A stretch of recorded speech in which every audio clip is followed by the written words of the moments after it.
Amberpet water works ground లో cricket federation of Hyderabad ఆధ్వర్యంలో 19వ Rajiv Gandhi under 19 T20 international cricket championship 2026 ఈ రోజు ఘనంగా ప్రారంభించారు. జనవరి 7 నుంచి 10 వరకు జరగనున్న ఈ టోర్నీలో శ్రీలంక, మలేసియా, దుబాయ్, నేపాల్ దేశాలతో పాటు దేశంలోని 12 రాష్ట్రాల జట్లు పాల్గొంటున్నాయి. ప్రారంభోత్సవానికి cantonment MLA Shri Ganesh, TPCC అధ్యక్షులు ఎమ్మెల్సీ బొమ్మ మహేష్ కుమార్ గౌడ్, రాష్ట్ర మైనారిటీ సంక్షేమ శాఖ మంత్రి మొహమ్మద్ అజహరుద్దీన్, హైదరాబాద్ క్రికెట్ ఫెడరేషన్ అధ్యక్షులు వి. హనుమంతరావు తదితరులు హాజరయ్యారు. క్రీడాకారుల గౌరవ వందనం స్వీకరించిన అనంతరం టోర్నీని ప్రారంభించి క్రీడాకారులకు శుభాకాంక్షలు తెలిపారు.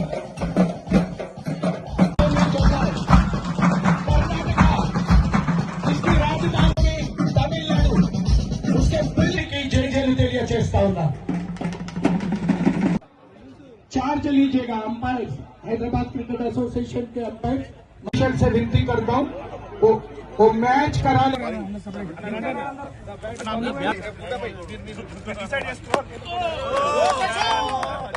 पल पल तुम्हारी याद में मन तो उदास మక్కువ చూపాలి. బాధ ఏంటంటే ఇవాళ పిల్లలు పొద్దున్న లేస్తే ఫోన్లకే పరిమితం అవుతా ఉన్నారు.